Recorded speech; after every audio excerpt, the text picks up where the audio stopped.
할렐루야.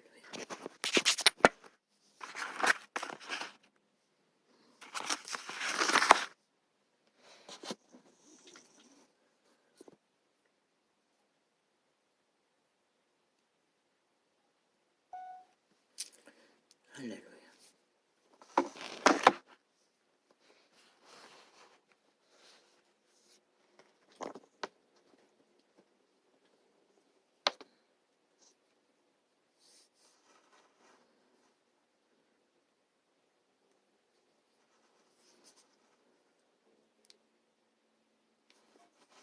할렐루야.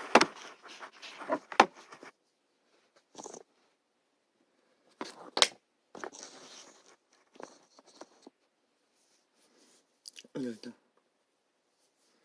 태양은 한낮을 밝히고 있습니다. 요 근래는 최고로 긴 시간 실험을 했습니다. 장장 5시간.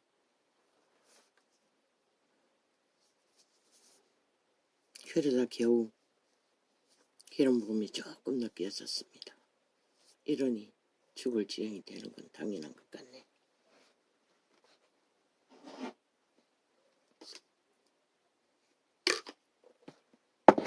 아버지여, 내가 나의 믿음을 바람 앞에 역시나 흔들릴 수밖에 없는 믿음입니다. 나는 영감을 믿는다고 했습니다. 왜? 심령이 편했기 때문에. 둘째가 오도방정을 떨고 전화를 해서 실종 신고를 했다고, 경찰이 왔다고, 거주지에서 신고해야 된다고. 그렇게 바람이 불어제끼니 그러면 또 큰놈이 와서 한다는 소리가 뭐 몇 년 동안이고 7만 명이 사람이 실종된다고 했습니다.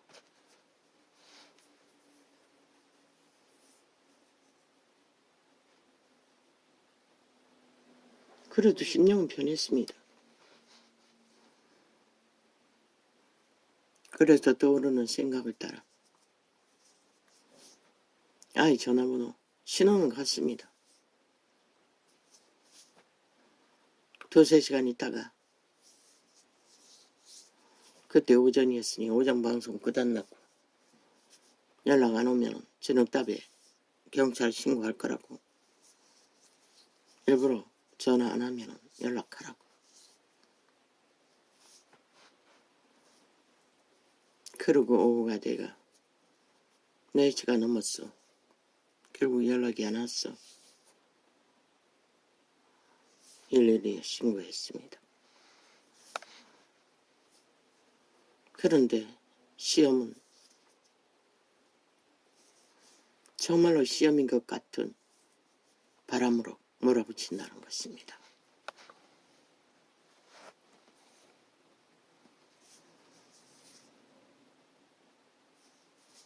경찰이 2명이 접수하러 오고 접수하는 중에 또 경찰에서 전화가 왔습니다. 연락이 됐다고. 의심이 갔습니다. 둘째가 며칠 전에 엄마한테 전화할 거라고 했어.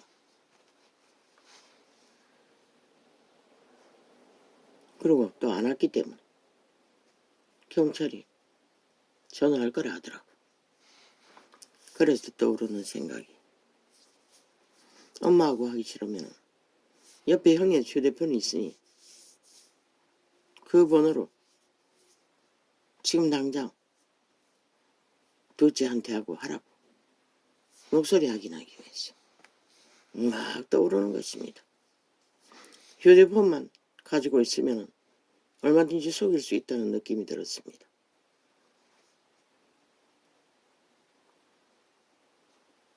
뭐 가족들 내력 파악하는 건 일도 아니죠. 조폭은.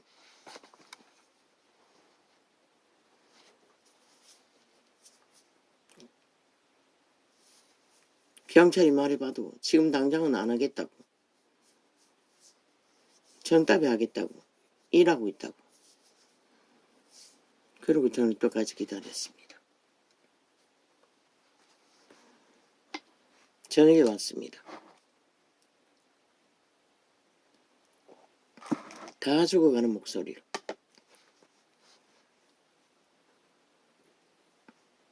기운은 하나도 없는 것처럼. 만열은 굶는 것처럼.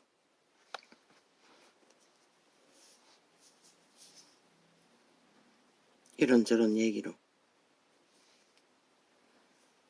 보나마나. 왜냐하면 은행에서도 벌써 몇 번이나 전화가 왔기 때문입니다. 거래은행에서. 그 아이는 신한은행 한 군데밖에 거래하지 않습니다. 연락이 안 된다고. 이쪽으로. 엄마한테. 보나마나 돈에 쫓긴다는 얘기고. 그렇다고 해서 왜 둘째하고 형은 죽고 만사고 당장 돈이 필요할 적에 1, 200씩 빌려가 쓰기도 하는데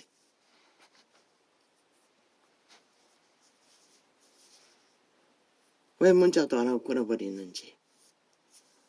그래도 내 심령은 편했습니다.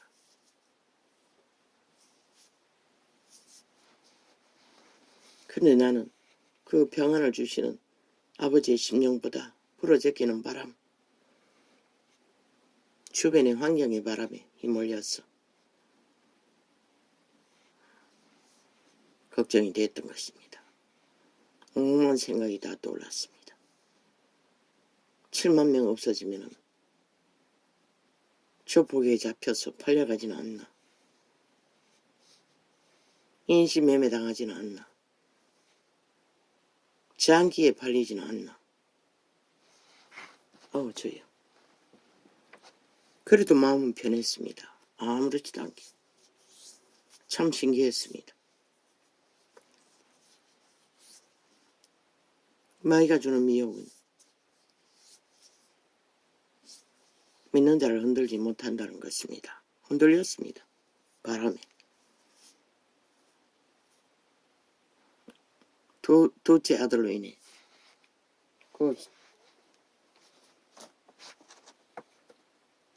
그놈이 경찰을 신고를 해야 된다고 했어. 나는 그것도 몰랐습니다. 나는 애초부터 가출 신고하는 내력은 모릅니다. 그런 필요를 한 번도 접한 적이 없기 때문에 그 아이가 그렇게 했던 것입니다. 알고 보니 한탄이었습니다. 불만이었습니다. 제 존재에 대한 위경에 처해서나 아무데 도울 줄 자는 없고 돈 빌리러 이리저리 다녀봐도 빌려줄 자는 한 놈도 없고 은행 대출을 못 갚아가 많이도 저질렀습니다. 아니 단지 몇 달 전입니다. 서너 달 전이가 월급이 300이 넘었다고. 이제 일만 열심히 더 처리하면은 400도 된다고. 있는 대로 부풀어서 많이 벌 것처럼 자랑하던 게 서너 달 전입니다.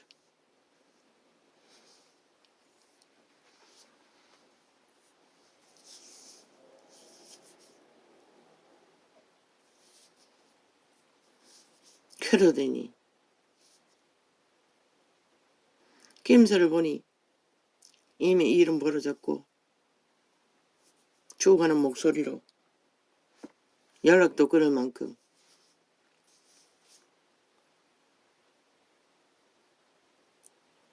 그래서 인생은 실수할 수 있고 넘어질 수 있다고. 어떤 짓도 한두 번은 할 수가 있지만 그리고 왜 둘째하고 연락을 안 하냐고.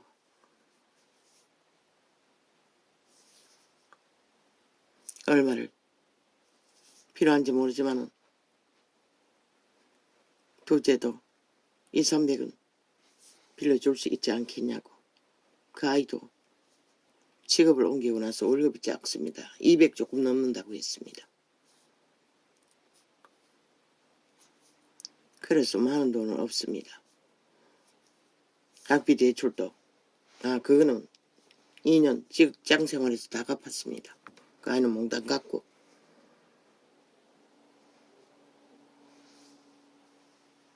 무슨 문제인지 모르지만 급한 대로 메꿔라. 은행 돈은 은행에서 전화 왔다고 얘기하고 이자가 나간다 아이가. 그러고 얘기했더니 그러고 알았다 하고 끊는데 아무래도 전화 안 할 것 같아서 둘째에게 전화했어. 네가 전화하라고. 받을 거라고. 받았다고 했습니다. 역시 돈이었다는 것입니다. 얼마 빌려줬냐니까 말하지 못했습니다. 내가 분명히 200~300이라고 했는데 나도 모르게 튀어나온 게 500이었습니다. 그럼 500만 원 저질렀단 말이가 500이라고 했습니다.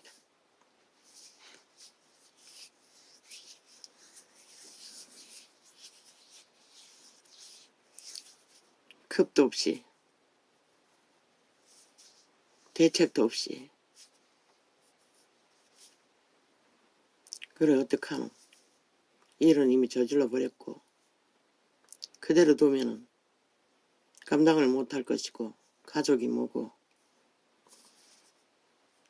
뭐 엄마가 있으나 아무 힘도 없고 애비네 족도 없었고 네가 어미 애비 노릇도 해야 안 되겠나. 고맙다. 500만 원 빌려주기로 했다고 했어. 그런데 그것도 해결이 안 된다고 했습니다. 얼마나 저질렀는지. 그것만 하면 월급을 받아서 메꿀 수 있다고 했다고 합니다. 저요. 이 새끼가 보통 겁이 없는 놈이 아닙니다. 하긴 오래전에 그 아이들에 대해 예언을 하시면서 그 아이는 지혜가 없다고 했습니다. 그런데 내가 캄캄한 길을 쫓겨 다니느라 그 아이를 위한 지혜를 구하는 기도를 안 했다는 것입니다.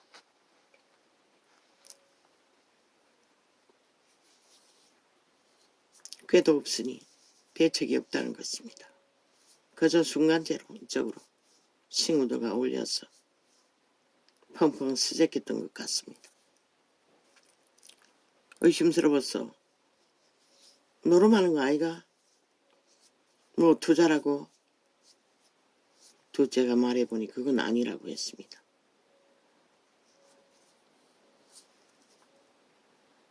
그래 고맙다 하더라. 네가 어미 애비 노릇을 한다. 가족이란 게 뭐고 언제 돌려받을지도 모르겠지만 적금해놨다고 생각해라.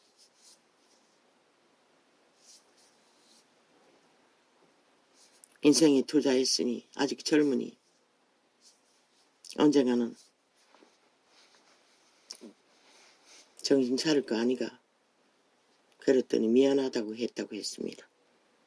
그러면 미안한 줄 알면 됐다. 희망이 있네. 고맙다고 끊었습니다. 참 인생이란 나는 둘째가 2년 동안 직장하는 동안에 통장 한번 보여준 적 없었습니다. 여기서 집에서 출퇴근했습니다. 비가 오나 눈이 오나 그때는 양복 입고 다녔습니다. 와이셔츠 빨아대며 충실하게 모습 노릇했습니다. 상품권 10만원짜리 모아서 20만이 됐는데 그거조차 어미한테 주지 않는 것이었습니다. 한 번은 말했더니 10만 원을 주었습니다.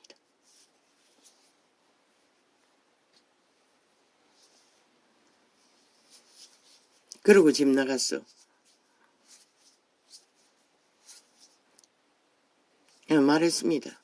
가족이 뭐고 단 한 번 어미는 이 꼴이고 가족이 뭐고 함께 살아야 되지 않느냐고. 한 번 형편을 직장생활 할 적에 그때는 이미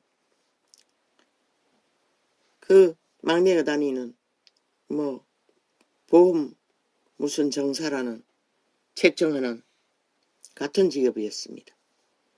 밥 먹을 시간도 없었어. 맨날 김밥을 때우고 하던데 그 동네는 또 매운 김밥밖에 안 판다는 것입니다. 이가 달라서 병원에 한번 실려가고 직장을 그만둔 것입니다. 2년 만에. 그러고 집에 있는 동안에 말했습니다. 그랬더니 꽥 소리 지르더니 말을 뭐 몇 마디 했을 뿐인데 말이 끝나기도 전에 소리 지르고 나가버렸습니다. 집을. 나갔다 오더니 그 이튿날 방 얻어서 이사 간다고 했습니다.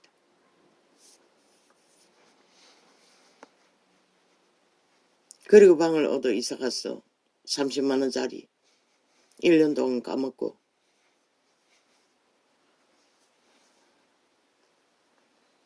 그곳에서 생활하면서 직업을 바꿨어. 다른 직업을 배워가 서울로 올라간 것입니다. 무슨 전기 회사, 전기 프로그램 컴퓨터로 운영하는 기술이라고 했습니다.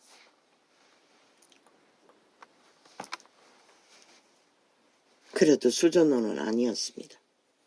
종장 동생에게는 돈을 빌려줍니다. 엄마는 숱하게 말하라고 해도 물론 처음에 조금 빌렸네. 눈 시술할 적에. 처음에는 많이 들어갔습니다. 생돈이 50만 원씩 들어갔습니다. MRI 검사하고 할 적에. MRI 치료할 적에.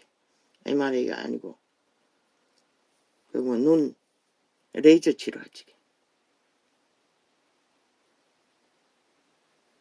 그래도 몇백만 원 빌렸을 것입니다. 그때 언제였노?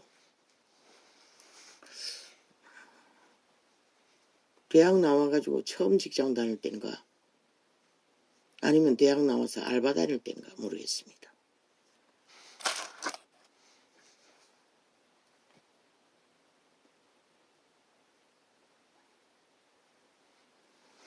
그런데 양심은 살아있다는 것입니다. 인간은 교류교통 안 하면 살 수가 없습니다. 그러고도 내보고 필요하면 얘기하라 해도 이번에 시술할 때 돈 받았습니다. 생입해 가지고 무슨 수로 64만 원 가지고 시술부 21만 원을 약값도 10만 원씩 매달 여러 가지 약값이 들어가는데 감당을 할 수 있겠습니까?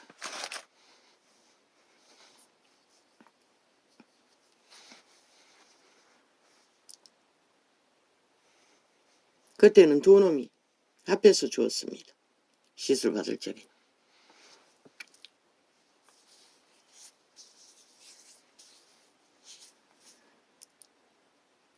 새끼 셋 거지 새끼 끌고 다니며 키웠는데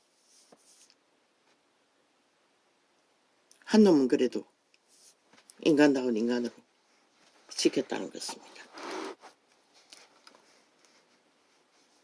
저렇게 어느 부분은 이기심으로 오더라도 그 둘은 친구처럼 지냈습니다. 1살 차이인데. 동생은 억지같이 형을 이깁니다. 단 한 번도 쳐본 적이 없습니다. 다툼이 일어날 때마다. 그렇게 붙어가 친구처럼.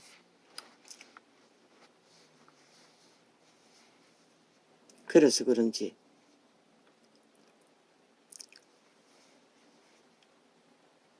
욕심을 안 부리고. 그렇지 않습니까? 돈이란 게 어차피 지도 모아야 되고 한 푼이라도 은행에 넣어놔야 될 돈. 그러면 이자 올라봤자 얼마나 올라옵니까? 동생한테 주면 이자는 없을 것입니다. 원금도 세월이 간 후에 인간이 돼야 온전히 갚겠지요.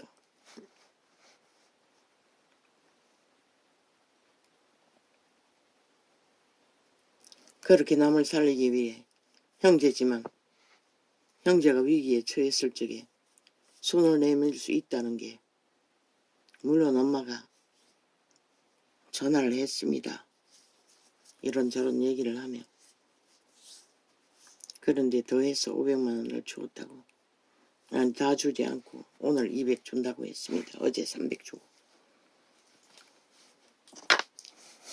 어차피 은행에 저금하는 돈 복 받는다. 잘했다고 칭찬해주고 고맙다고. 내가 고맙다고 했습니다. 지혜가 모자랐어. 철딱서니지도 않은 새끼. 내 문제입니다. 내가 기도로 온전히 믿음으로 챙기지 못했어. 물론 타고나는 기질은 강합니다. 그놈은 아예 처음부터 내가 알아서 한다. 그리고 2년짜리 학교를 몇 년을 다녔습니까? 4, 5년은 다녔을 것입니다. 대학 2년짜리를. 등록명매 해놓고 놀고 자빠졌나. 아마 꼬박이 2년은 거짓거리 했을 것입니다. 물론 격으로 1년 다니고 또 거짓하고 또 1년 다니고 거짓하고 2년을 못 채웠습니다. 그리고 도중하차 대학 졸업장도 못 땄습니다. 학교도 친구 따라 강남 갔고 모든 것은 친구 따라. 그리고 2년 동안 집안에서 버티며 1년 학교 다니고 계속 2년을 꼬박 집에서 놀았습니다. 그 중에 편의점 저 문재인 놈이 무슨 정책을 해서 임금 한꺼번에 10,000원으로 올리기 이전까지는 충실하게 다녔습니다. 알바 몇천 원 받고. 그리고 직업이 떨어져서 더 이상 구할 데가 없어서 그러고 들어앉았습니다.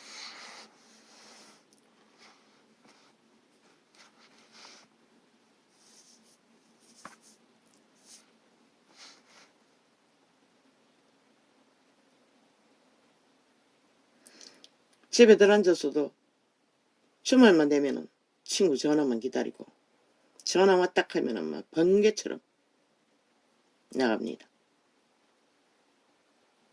오직 주말만 기다렸습니다. 그때는. 명절이 돼도 친구 전화 오기만 기다립니다. 집에 하루씩 왔어도.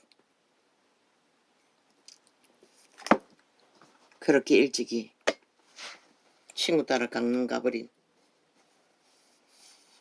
지혜가 모자라는 철딱서니 자식. 지충이 중에도 열심히 사는 자는 알바를 쏘개를 지금 연예인 디모데 하는 알바하는 놈도 있다고 했습니다. 그리고 돈 벌어서 해외여행도 다닌 놈이 있다고 했습니다. 다 그렇게 하는데 그놈만은 딸린다는 것입니다. 보고도 못 배운다는 것입니다. 그러나 밥벌이라도 했는데 어쩌다가 그렇게 돈 쓰는데 미쳤어. 모르지요. 카스타링 돼서 난 놈에게 끌려다니는지 어쩐지를 모르겠습니다.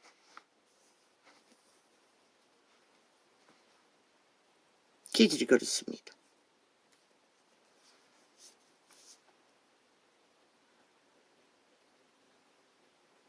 그러나 인생은 전부 다 이 죄짐이 정해져 있다는 것입니다.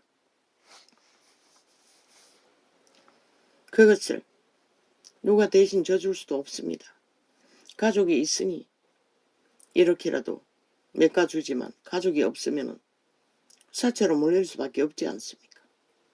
그러면 범죄자가 될 수밖에 없고.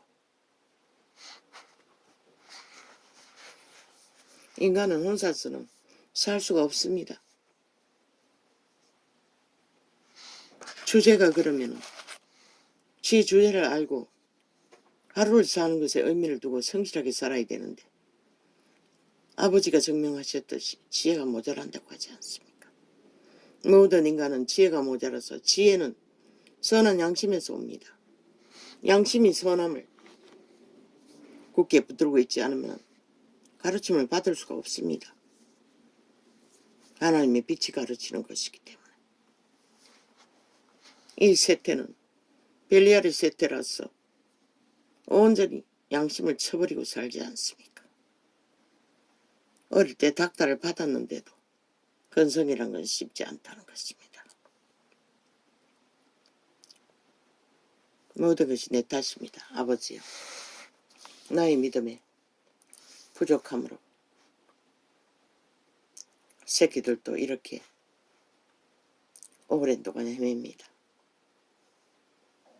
저 큰 놈도 좀 좋아진 줄로 알았더니 아니었습니다. 여전히 정상이 심상치 않습니다. 엉뚱한 소리를 잘합니다. 내가 말했지 않느냐. 그 둘째 막내가 SF 부동산 기획단이라고 믿고 있습니다. 저 아이가. 그래서 지 신상을 알았어. 그렇게 유혹했다고. 아직도 그 소리 하고 있었습니다. 회사 확인해봤지? 확인해봐라. 분명히 SF다. 둘이 같은 회사다. 같이 SF 부동산 기획단이다. 아버지 어떻게 합니까? 요즘은 공격을 덜해서 많이 좋아진 줄 알았는데 아직도 그때 받은 공격을 우울증으로 앓고 있다는 것입니다. 그리고 또 경찰 전화 받았다고. 왜 확인해보지 않고 받았냐고. 분명히 확인해보고 받아야 되지 않느냐고. 어떤 전화일 줄 알고 받았냐고. 한 번씩 엉뚱한 소리 할 적에 보면 아직 치료가 상황이 좋지 않다는 것을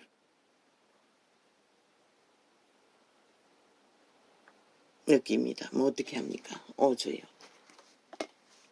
그래도 이 정도는 다행입니다.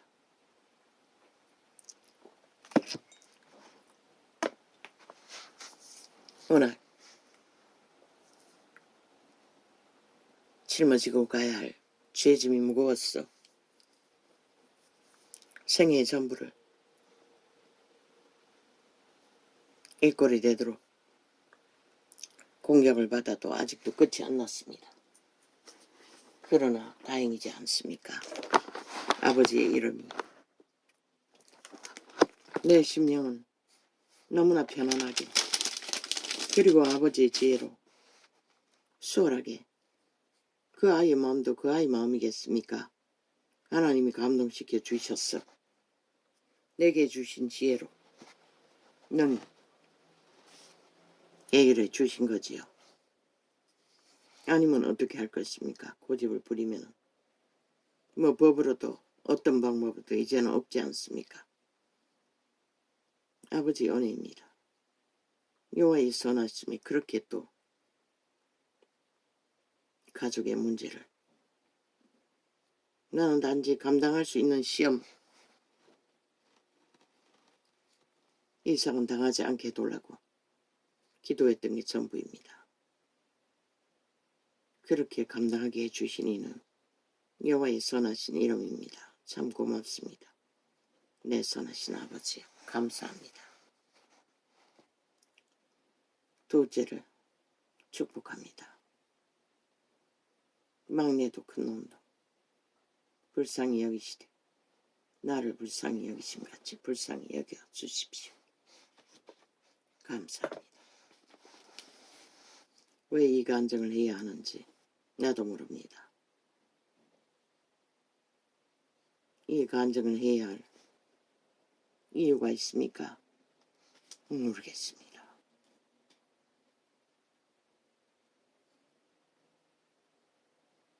너희의 죄악을 인생 농사 밑바닥에서 거지로 쫓기며 맺은 열매. 한 놈은 그래도 인간 만들었다는 것입니다. 두 놈은 죄악의 짐 사탄의 공격으로 아직 막내도 돌아온다고 했습니다. 저러고 있지만 여호와의 이름이기 때문에 그러고 보여주었습니다. 예언자가 007 가방 들고 새 놈이 비행기 타고 세계를 누빈다고. 참 꿈같은 얘기지요. 나는 안 나도 아예 그런 것은 붙들지도 않았습니다. 택도 없는 소리이기 때문에. 저 큰 놈은 극렬하게 부인합니다. 그저 예수 이름만 떠벌려도 죽일 듯이 덤빕니다. 막내도 마찬가지입니다. 그런데 무슨 저는 모릅니다. 여호와의 이름이 하신 말씀이니 아버지가 하시는 일 누가 알 것입니까? 나도 모릅니다. 그러나 다행한 것은 한 놈이라도 인간 노릇하는 것을 보게 하시니 너무나 감사합니다. 나는 별로 그렇다 할지라도 막내는 형을 어떡하고 있지 않습니까? 철딱서니가 없어도.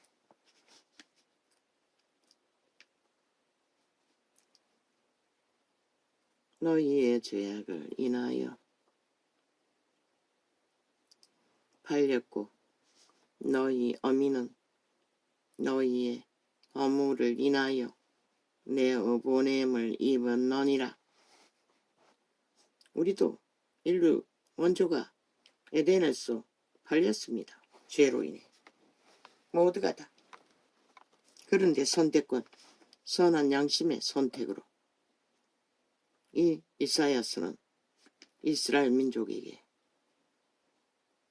말합니다. 어미가 죄가 있었어.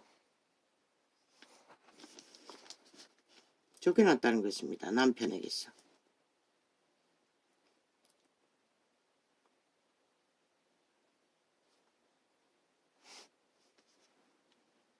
내가 와서도 사람이 없었으며 내